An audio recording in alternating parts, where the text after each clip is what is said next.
Lorsque la nuit s'étend comme un voile paisible, un moment divin se cache dans l'obscurité. Si vous vous réveillez entre 3 heures et 5 heures du matin pendant le Ramadan, il ne s'agit pas seulement d'un moment de transition entre le sommeil et l'éveil. C'est un moment où la porte de la miséricorde d'Allah s'ouvre, où la connexion avec lui devient plus palpable, plus intime.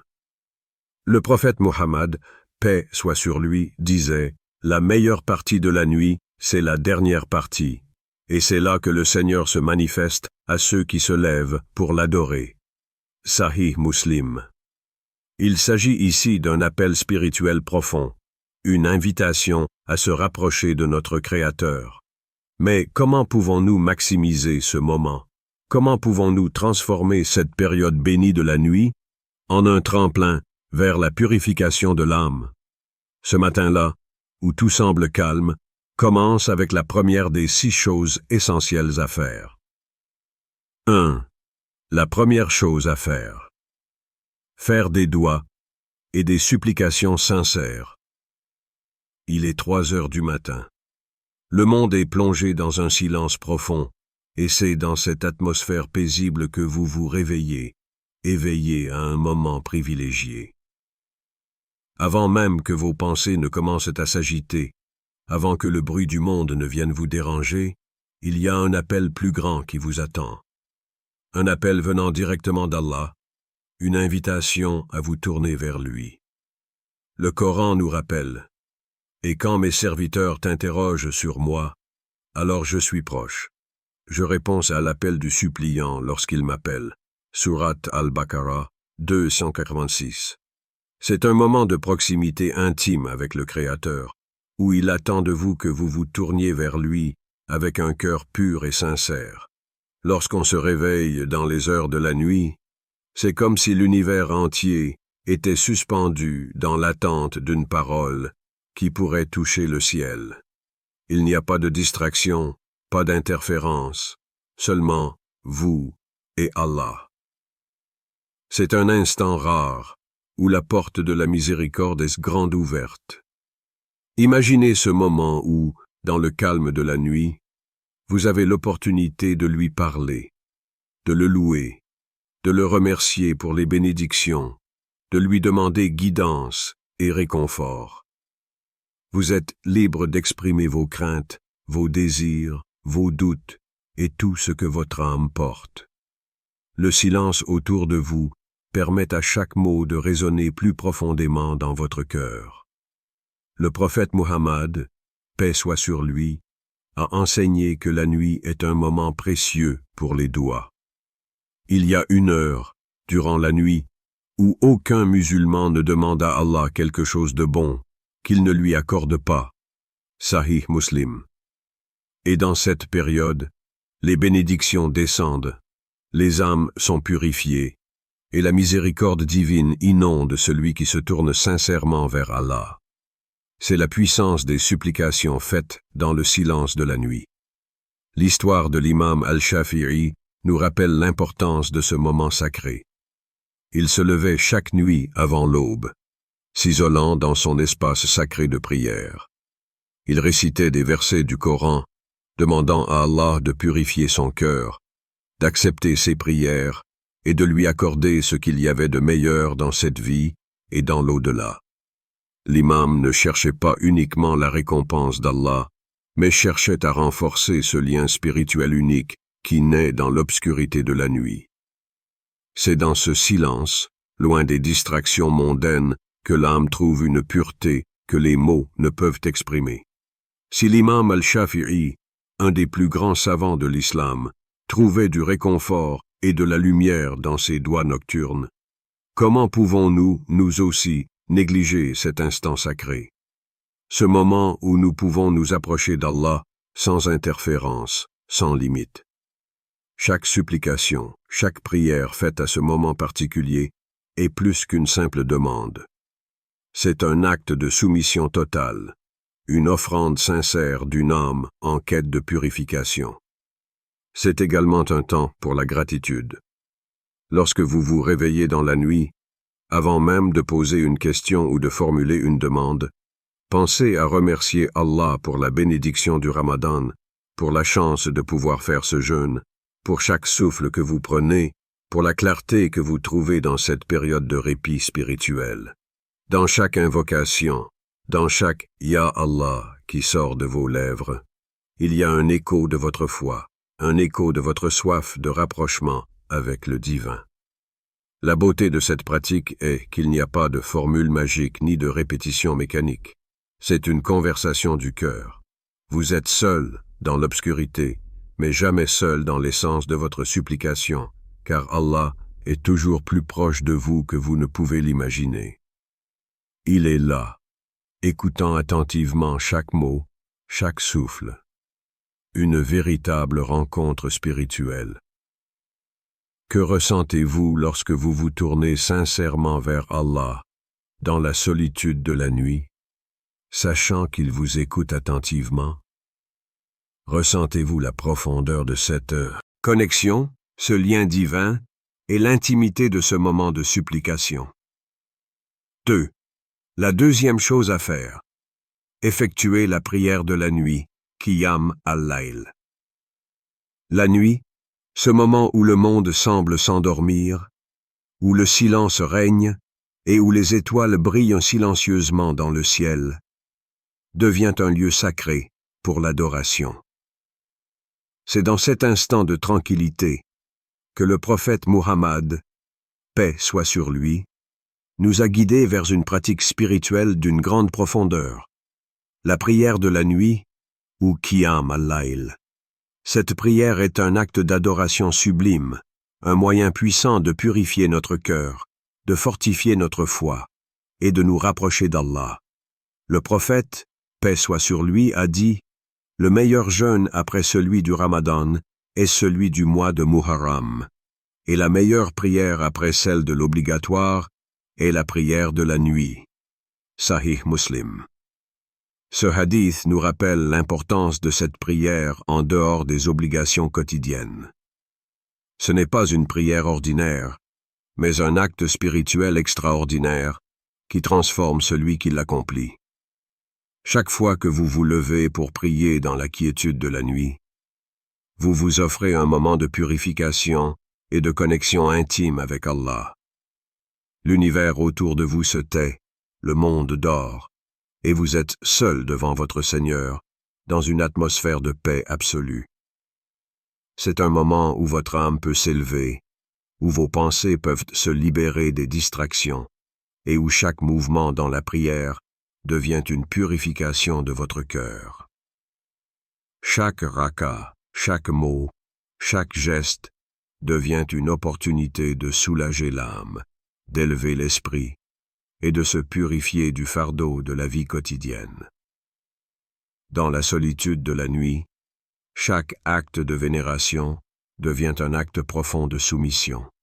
Le silence qui vous entoure crée un espace spirituel propice à la rencontre avec Allah.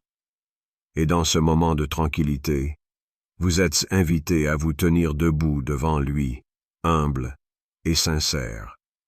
Le prophète Muhammad, paix soit sur lui, a souligné l'importance de cette prière nocturne, et cela nous montre à quel point chaque moment passé à adorer dans la nuit est précieux et inestimable. L'histoire d'Abu Huraira, un compagnon bien-aimé du prophète, paix soit sur lui, nous enseigne la valeur de la prière de la nuit. Il ne manquait jamais de prier la dernière partie de la nuit, et il racontait que le prophète lui avait dit « N'ouvrez pas vos yeux à moins que ce ne soit pour une prière en pleine nuit. » Cette parole nous montre que même lorsque nous sommes épuisés, la prière de la nuit est un acte d'amour et de dévotion envers Allah. C'est un moment où l'âme trouve sa véritable paix, loin des préoccupations du jour. Abu Huraira, avec une dévotion exemplaire, comprenait la valeur inestimable de ce moment de rencontre avec le Créateur, et il le vivait avec toute la sérénité et la ferveur spirituelle possible. Pensez à ce moment, lorsque vous vous réveillez dans la nuit pour prier, à cette unique raka que vous offrez à Allah. Même une seule raka peut adoucir le cœur et ouvrir des portes de miséricorde divine. Le prophète, paix soit sur lui, a dit: lorsque l'un de vous se lève la nuit et prie, Allah descend à la première partie du ciel et dit: qui est celui qui me demande que je lui accorde ce qu'il désire? Qui est celui qui me demande pardon que je lui pardonne? Sahih al-Bukhari. Dans cette prière nocturne, il y a une bénédiction et une miséricorde infinie qui attendent celui qui s'élève dans la nuit pour adorer son Seigneur. La prière de la nuit, c'est aussi un moment où vous pouvez confier vos secrets les plus profonds à Allah. Il n'y a pas d'autre moment aussi intime où vous pouvez exprimer vos peurs, vos doutes, vos joies, vos espoirs et vos désirs. C'est un temps où vous pouvez vous parler sans crainte de jugement, sachant qu'Allah vous écoute attentivement. Le lien que vous tissez avec Allah dans la prière de la nuit est incomparable. Ce n'est pas une prière rapide ou distraitement accomplie. C'est un acte de dévotion profonde, où chaque mot de la Fatiha et chaque posture de la prière porte un sens nouveau, un sens qui vous rapproche encore plus de la lumière divine. Que ressentez-vous lorsque vous vous levez la nuit pour adorer Allah, en sachant que ce moment est d'une valeur inestimable aux yeux de votre Seigneur? Ressentez-vous la beauté de cet instant, ce lien profond qui se crée entre vous et lui, et la paix qui envahit votre cœur, sachant que votre prière est écoutée par celui qui est le plus proche de vous? 3. La troisième chose à faire, se repentir et chercher le pardon d'Allah. Le calme de la nuit, entre 3 heures et 5 heures du matin, est un moment privilégié où les portes du pardon d'Allah sont largement ouvertes. C'est un moment où les cieux semblent se rapprocher de la terre, un moment où Allah, dans sa grandeur infinie, descend dans le ciel le plus bas, attendant que ses serviteurs viennent à lui, les cœurs remplis de sincérité et de repentir. Le prophète, Mohammed, paix soit sur lui, a dit: il y a un moment dans la nuit où Allah descend au ciel le plus bas et dit: qui demande pardon, et je lui accorderai le pardon. Sahih al-Bukhari. Ces paroles rappellent la proximité d'Allah, particulièrement dans ces heures tranquilles de la nuit. Un appel que nous ne devons pas laisser passer. Il est dit dans le Coran: et 10. Ô mes serviteurs qui avez fait du tort à vous-même, ne désespérez pas de la miséricorde d'Allah. Allah pardonne tous les péchés. Il est, certes, le pardonneur, le très miséricordieux. Sourate Az-Zumar, 39-53. Ce moment est d'une importance capitale dans la vie spirituelle de chaque croyant. Le fait de se repentir sincèrement devant Allah, dans la sérénité de la nuit, nettoie l'âme. La nuit, avec son silence et sa tranquillité, offre une atmosphère de purification, loin des distractions du jour. C'est dans cette quiétude que le cœur se brise souvent devant la reconnaissance de nos faiblesses et de nos erreurs. Cette reconnaissance, cet humble repentir, est la clef qui ouvre les portes du pardon divin. Nous venons à Allah, les mains levées, demandant son pardon pour nos péchés passés, sachant que c'est dans cette prière sincère que nous trouverons la paix intérieure. L'histoire de la nuit de la révélation, racontée par Aïcha, qu'Allah soit satisfait d'elle, nous montre l'humilité du prophète, paix soit sur lui, lors de ces moments. Chaque nuit, le prophète se levait pour prier et demander pardon à Allah. Même lui, le plus pur des êtres, ne cessait de demander pardon, démontrant ainsi l'importance du repentir dans la vie d'un musulman. Dans la solitude de la nuit, il trouvait un moment pour se soumettre totalement, se repentir et renouveler son engagement envers Allah. C'est dans ces instants d'humilité que l'âme se purifie. Le prophète Mohammed, paix soit sur lui, nous a montré qu'il n'y a pas de moment plus propice pour demander pardon qu'au cours de ces heures silencieuses. Le repentir sincère est une purification, un acte de purification de l'âme. Dans l'obscurité de la nuit, Allah nous attend. Il nous invite à revenir vers lui, peu importe la gravité de nos fautes. Le prophète, paix soit sur lui, nous rappelle que personne ne devrait jamais désespérer de la miséricorde d'Allah. Peu importe nos péchés, notre Seigneur est le plus miséricordieux. Allah nous attend avec une promesse infinie de pardon, une promesse qui réchauffe le cœur de tout croyant sincère. Le pardon d'Allah n'a aucune limite, et c'est dans ces moments de solitude et de sincérité que nous pouvons réellement sentir sa miséricorde. Pensez à un moment où vous avez sincèrement demandé pardon à Allah. Lors de cette demande, que ressentiez-vous? Le fardeau de vos péchés s'allégeait-il? Avez-vous senti la paix envahir votre cœur, comme un apaisement divin? Lorsque vous avez été sincère dans vos remords et que vous avez eu la certitude que vos péchés étaient pardonnés, cette sensation de soulagement, de tranquillité, est un signe clair que le pardon d'Allah est là. Il vous purifie, vous efface de vos erreurs et vous prépare à un nouveau départ, plus proche de lui. Pensez à un moment où vous avez demandé pardon à Allah.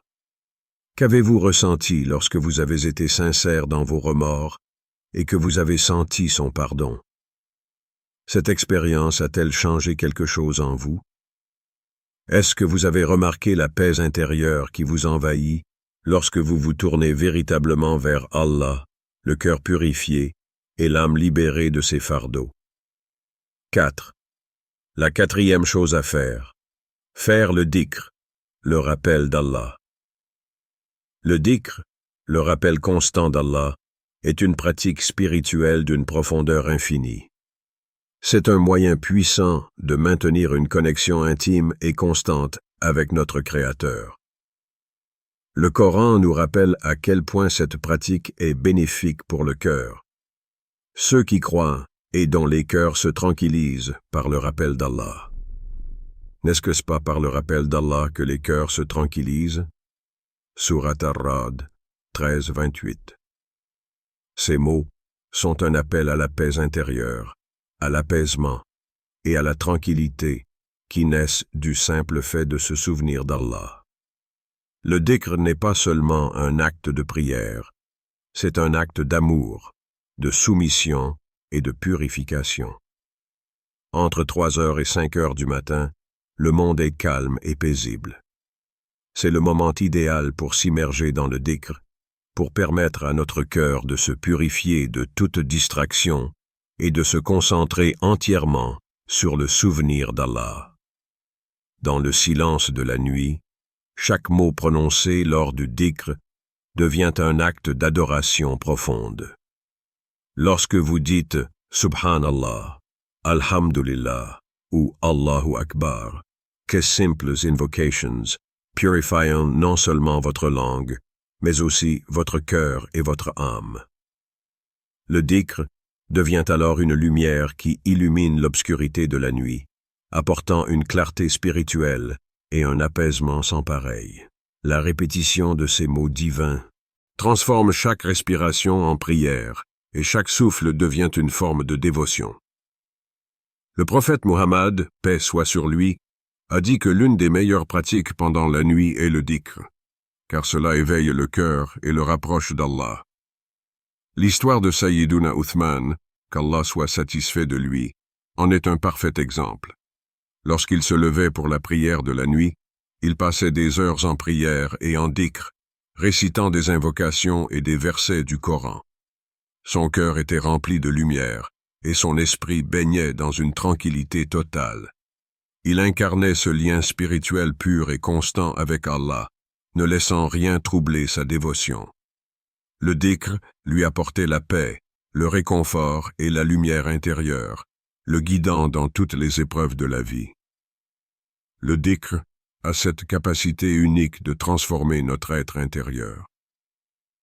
Dans le silence de la nuit, nos pensées sont apaisées et le cœur se rapproche d'Allah. En nous concentrant sur ces invocations, nous renouons avec notre essence divine, avec la lumière que notre Seigneur a placée en nous. Chaque Subhanallah nous éloigne un peu plus des préoccupations matérielles et nous rapproche du divin. Chaque Alhamdulillah est une gratitude sincère envers Allah pour ses bénédictions, visibles ou invisibles. Chaque Allahu Akbar est une affirmation de la grandeur infinie d'Allah, un rappel que rien dans ce monde n'égale sa majesté. Pensez à l'effet que le dhikr a sur vous. Lorsque vous vous concentrez pleinement sur les mots « Subhanallah, Alhamdulillah, Allahu Akbar », qu'est-ce que vous ressentez? La paix s'installe-t-elle dans votre cœur? La tranquillité se fait-elle sentir dans votre esprit? Ou est-ce une sensation de lumière, de réconfort et de proximité avec Allah qui envahit votre être? Ce moment de dhikr est comme une méditation profonde, mais bien plus qu'une simple pratique mentale. C'est un acte spirituel qui nourrira votre âme. Comment le dhikr d'Allah vous aide-t-il à trouver la paix intérieure et à renforcer votre connexion spirituelle? Lors de vos moments de dhikr, comment votre cœur réagit-il à chaque invocation? Ressentez-vous l'apaisement que seul le souvenir d'Allah peut apporter? 5. La 5e chose à faire. Lire et méditer sur le Coran. Le Coran est la lumière de nos vies. Allah dit, ce Coran est une guidance pour les gens et une clarté pour les conseils et un critère. Surat Al-Baqarah 285. Les dernières heures de la nuit sont idéales pour ouvrir le livre d'Allah et méditer sur ces versets. Il est dit que le Coran agit comme un miroir de notre âme, nous révélant ce que nous devons corriger et améliorer. Prenez un moment pour réfléchir aux versets et chercher la guidance divine. Par exemple, méditez sur ce verset. Et 10. Mon Seigneur, fais briller ma lumière et pardonne-moi. Surat Al-Tahrim 66:8. Les versets du Coran nous accompagnent dans notre parcours spirituel, nous renforçant dans notre foi et dans notre mission. Lorsque vous ouvrez le Coran pendant les dernières heures de la nuit, quel verset semble résonner le plus profondément dans votre cœur? 6. La 6e chose à faire. Préparer le suhoor et se préparer pour le fajr. Il est dit que le suhoor est une bénédiction. Et même un petit peu de nourriture suffit pour renforcer votre esprit et votre corps pour le jeûne. Le prophète, paix soit sur lui, a dit « Prenez le suhoor, car il est une bénédiction. » Sahih al-Bukhari. En plus de nourrir votre corps, cela vous aide à vous préparer spirituellement pour la journée à venir. Le fajr arrive après cette période de bénédiction nocturne. Préparez-vous pour la prière de fajr, car c'est un moment de grande récompense. La lumière de l'aube symbolise le renouveau, et chaque instant de prière avant l'aube est un acte de purification. Comment vous sentez-vous après avoir pris le suhoor et prié le fajr, sachant que vous avez rempli ce moment de la journée avec des actes de dévotion? Ces moments entre 3h et 5h du matin ne sont pas simplement un réveil physique, mais un réveil spirituel. Le Ramadan nous enseigne la discipline, la dévotion et la purification du cœur. En suivant ces 6 étapes essentielles, vous ne renforcez pas seulement votre corps, mais vous élevez votre âme vers Allah. Que ressentez-vous dans ces moments de prière, de supplication et de méditation qui transforment votre vie spirituelle pendant ce Ramadan?